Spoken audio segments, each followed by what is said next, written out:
Hello, everybody. My name is Kashi, and welcome back to another episode of Phoenix Wright Ace Attorney Trilogy. So, we will be switching, hopefully in a week or two, to a new editing software. We'll be able to pick up the music from our games without it sounding a little echoey. Hooray! Also, thank you all for subscribing. I love all 37 of you and hope to see you as my channel perhaps someday grows. Hey, if you like cringe humor, you know ya boo got you. Anywho, stepping away from that. So last time, we found out that the bird knows a little bit more than, well, probably the boat keeper. Because the bird knows about the DL6 incident, which we want to know about. But our beloved himbo here is basically like, well, even we're not supposed to open that folder. But if you can convince me, then yeah, I'll let you look at it. I like to think I'm very convincing.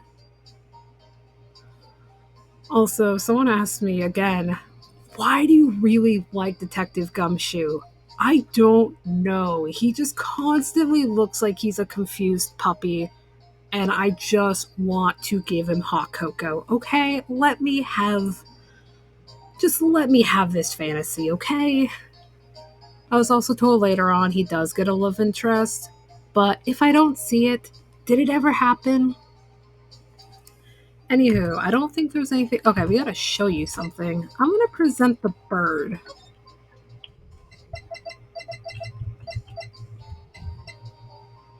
Because the bird clearly said the DL6 incident. What's that? A parrot? The old man at the boat rental shop's parrot. The parrot knew about that incident. That incident? Don't play dumb. I mean, you're really good at it, and I appreciate it, but don't play dumb.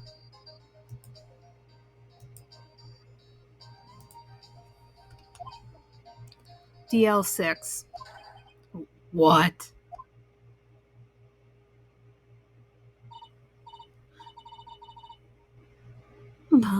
Polly, have we forgotten something? I love you. You're so cute. Don't forget the DL6. Yes, I don't know how to do a parrot voice. I don't really care. Huh?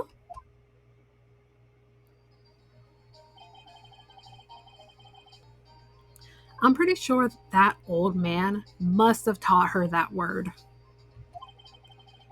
Yeah, but how would that old man know about the DL6 incident? Fuck if I know. Wait, what if? What if that old man was connected to DL6? Nick, you think he might be? I don't know, honey, I'm grasping at straws.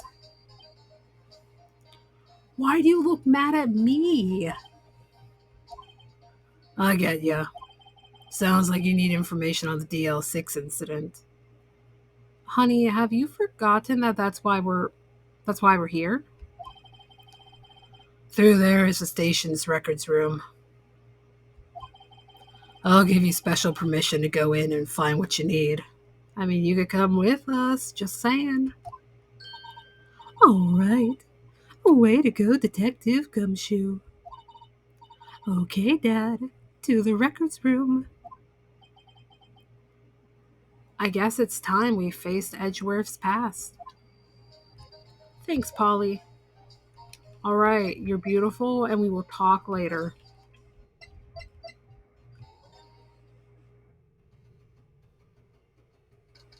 Records room. Wow. It's amazingly dusty. 10 years of files and 10 years of dust, I guess. Let's find that DL6 stuff quick. 15 years ago, both me and Edgeworth were 9 years old. They were almost through with the 4th grade when he suddenly transferred. Because of DL6? Nick, I found out where the file is. Uh, oh, thanks. Just let me know what you want to know about the DL6 incident. I'll go get the right file. Oh, I love your determined face, sweetie. You're doing Daddy proud. Alright, let's talk about the case summary. Well, first I have to get a handle on the main facts, like a summary. Right. Summary. Found it. Here you go.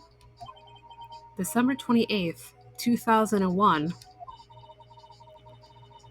That's exactly 15 years ago from the day after tomorrow.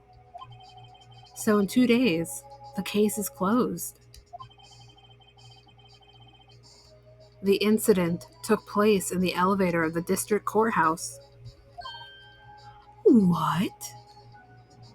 Even though it's 2001, when they still have cameras in the elevator? Is this the same district courthouse where we're holding the trial now? Looks like it. There was a large earthquake at 2 p.m. on that day. Part of the court building collapsed and all of the lights went out.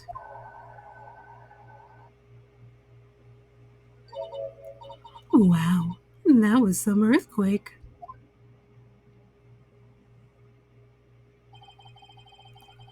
I'm sorry, I know it's a serious moment, but he just looks like he's about to rip off his shirt, and it's just like, sir, are you okay? At the time, 3 people were trapped in the elevator. It took 5 hours for them to be rescued. That would be my absolute hell. Like, I'm not claustrophobic, but they don't have smartphones back then, and I would be so friggin' bored. 5 hours. That would be scary like that in the dark.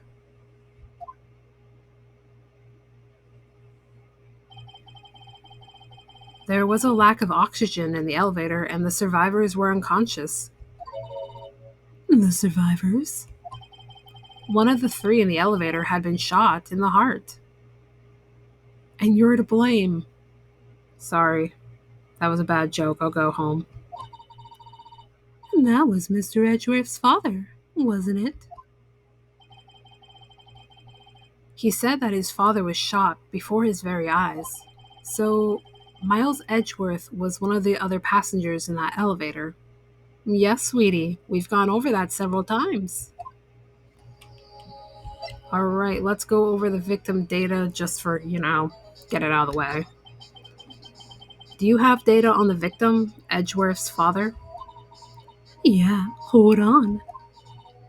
Victim, here, found it. Gregory Edgeworth, 35, defense attorney. If he were still alive, he'd be 50. Looks like a nerd. He had lost that day's case in court and got in the elevator with his son Miles. Alright, I'm gonna call it. The person he was representing shot him, clearly found a way to get away from the guards, came and shot him, or someone very close to that person decided to get revenge on his behalf and shoot Miles' dad.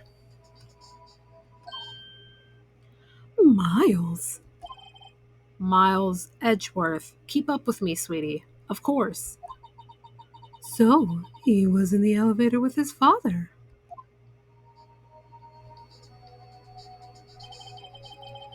From the angle of the bullet and other evidence, it could not have been suicide. Also, that'd be kind of a douche move to, commit suicide in front of your son. Like, hey kid, you want to see a magic trick? Okay, that got dark fast. I'm sorry. The murder weapon, a pistol, was found in the elevator. The pistol had been fired 2 times. Where have I heard that before? I don't know, Phoenix. Maybe it's what we were talking about in court? Huh. It sounds just like this current case. What's going on here? Alright, suspect data. Got any data on the suspect in there, sweetie? And that would be the guy that my mom got arrested. So what I'm trying to figure out is what happened to Mia's and Maya's mom. I don't think she killed herself out of shame for the backlash that she got from the media. But, like, I'm wondering, did she die or did she just go in hiding? Because, like, even Mia and Maya were basically like, yo, our mom vanished. It's just like, okay. I don't know. I'm kind of hoping that that gets answered someday. Hold on, this is it. The man arrested as a suspect in DL6 was Yanni Yogi. He was a clerk in the court, apparently.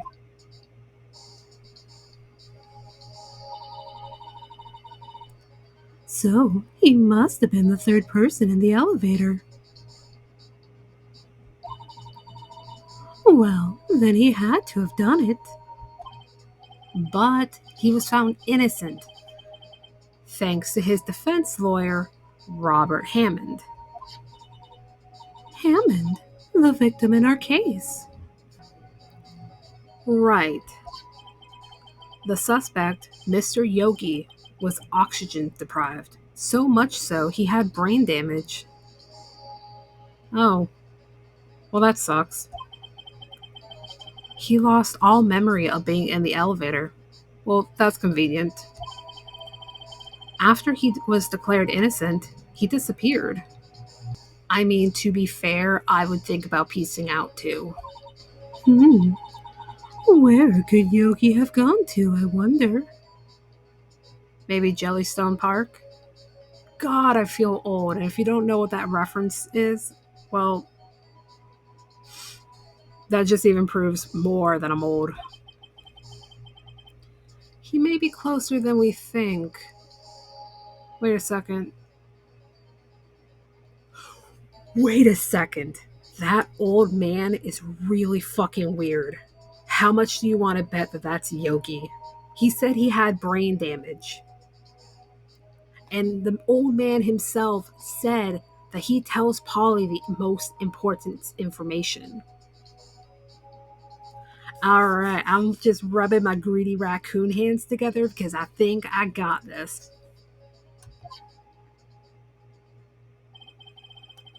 I guess I know generally what happened in DL6 now. I still don't know what sort of impact the whole thing had on Edgeworth. Nick, are we going to take the whole file? There's too much. We'll never get it out. You're right. How about we just take what we think we'll need? Alright. Right. That's probably all we'll be able to find here. Now, all that's left is the trial tomorrow. I wonder how Dad will do to testifying in court. Listen, I don't care if he is Yogi. I finally have a dad to say he's proud of me. And I'm not going to lose that, okay? To be continued. December 27th, 10 a.m., District Court, Courtroom Number 3.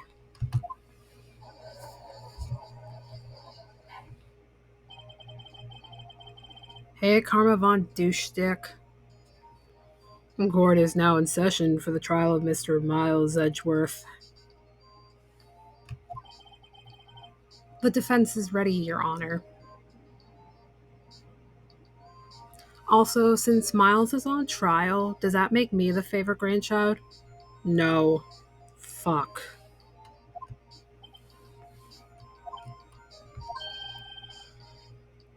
Very well. Apparently, the prosecution is also ready. Oh, he has you friggin' whipped. Who is the judge here, anyways? Mr. Von Karma, your opening statement. Er, very well. No opening statements. So. Not so fast, Judge. Yo, you're the one who fucking just stood there with your mouth shut. I was taking a meaningful pause before speaking. Right, of course. A prediction.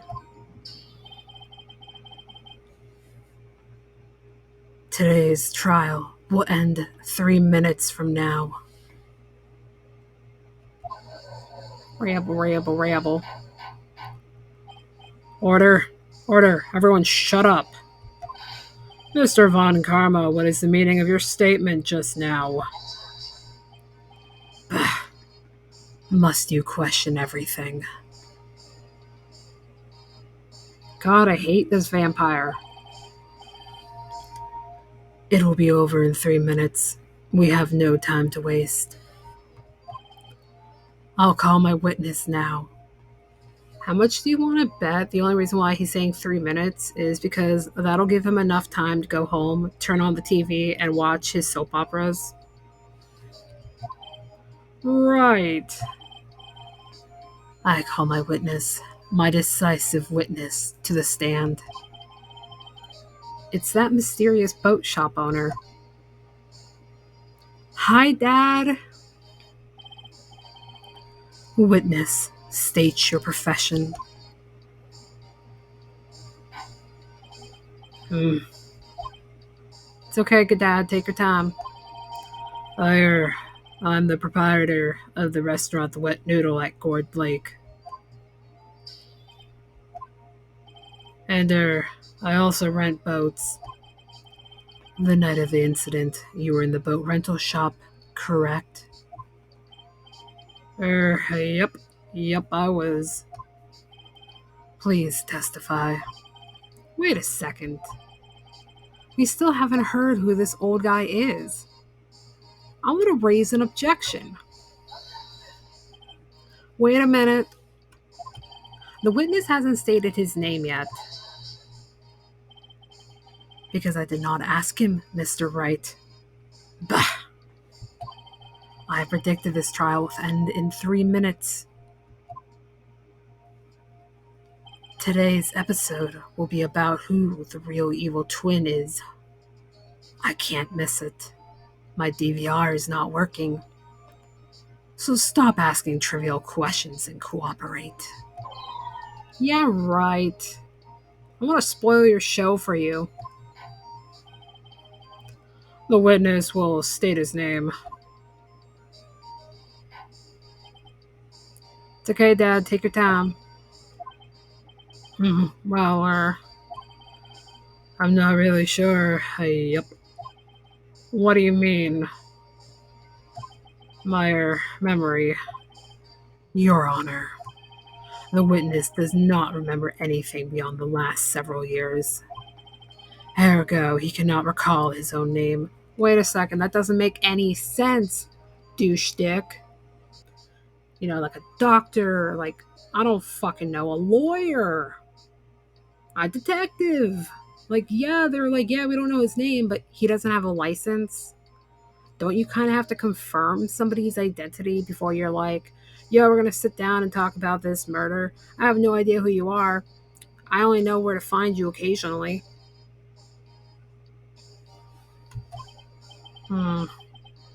He can't recall, you say? Wouldn't he have heard his name, whenever someone talked to him? Yes, but the incident in question took place 3 days ago. He can testify. Awful convenient, huh? Very well. Let's hear his testimony then, shall we, witness? Witness testimony, the night of the murder. It was the night of the 24th, just after midnight. Yep. I was in the restaurant where I rent boats, as usual. Then I heard a bang. Yup. When I looked out the window, I saw a boat just floating on the lake. Then I heard another bang. Just about then, the boat comes back to shore and a man walks by my window. Hmm, very well. I'd like to begin the cross examination. There is nothing to question in my witness's testimony. Don't lie, you just want to go home and watch the day of our lives. Ergo, no need for cross examination. Besides, there are only 10 seconds left before our 3 minutes are up. Judge your verdict now.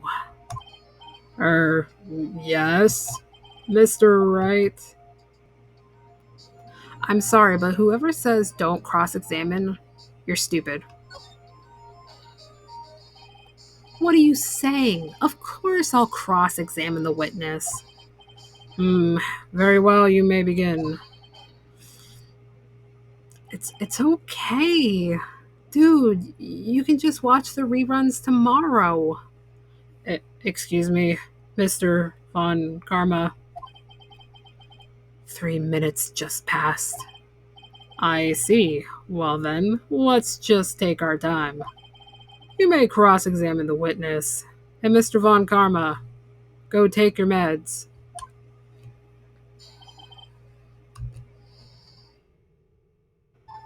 Well, I'm gonna take my sweet-ass time, poke and prod and press everything, so Karma Von Douchestick will miss his show.